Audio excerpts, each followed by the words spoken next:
Open এ file. তো আগে আমি একটা ওয়ার্ড ফাইল তৈরি করে রেখেছি, এই জায়গায় যাই, এটি হচ্ছে আমাদের ওয়ার্ড ফাইল। তাহলে এই জায়গায় আমি ডাবল ক্লিক করব, এই যে কাজটা করলাম এটি হচ্ছে আমার ওপেন ফাইল।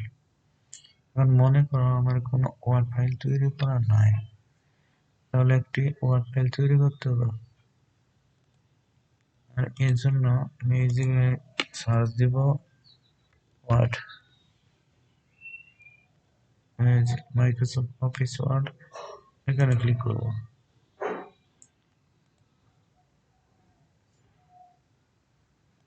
ফন্ট সাইজ আমি 26 দিলাম।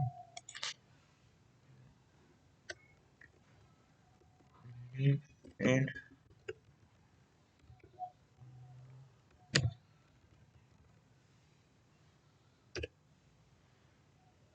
এটাকে আমি সেভ করে নেব।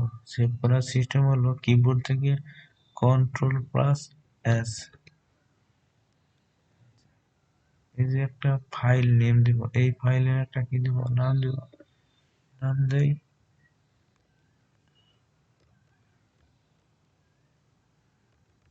Word file. এখন এইটাকে আমি কোন জায়গায় সেভ করব? এই যে বাম পাশে এখানে ডেস্কটপ আছে, তাই তো? এরপর আমার ড্রাইভ আছে, ডি ড্রাইভ, ই ড্রাইভ, এফ ড্রাইভ। যদি আমি ডেস্কটপে সেভ করতে চাই তাহলে এই জায়গায় ক্লিক করব। এখন ক্লিক করার পর মনে করো আমি একটা নিউ ফোল্ডার নেব, এই ফোল্ডারের নাম দিলাম হ্যালো ওয়ার্ল্ড, ঠিক আছে? এখানে ক্লিক করলাম। ক্লিক করার পর এই যে আমি ফাইল নেমটা আছে যে ওয়ার্ড ফাইল, সেটাকে আমি সেভ করে দেবো। সেভ ক্লিক করে, আচ্ছা সেভ হয়ে গেছে। এখন এটাকে কেটে দেই, দেওয়ার পর এই যে এইটাই হচ্ছে মূলত আমার ডেস্কটপ। আর ফাইল যে রাখছি সেটা হচ্ছে এই হ্যালো ওয়ার্ল্ড ফোল্ডারে আছে।